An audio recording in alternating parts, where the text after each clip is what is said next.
عشق میدانست که وضع مالی هم خوب نیست.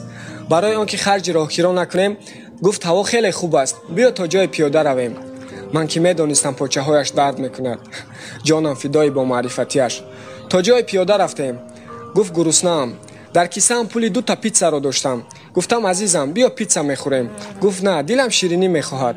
ولی من میدانستم که او پیتزا را دوست می‌دارد.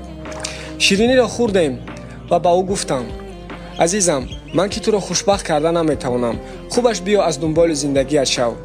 گفت با چشمانم نگاه کن. نگاش کردم. گفت تا اینجا پیاده آمدیم مگر مردیم؟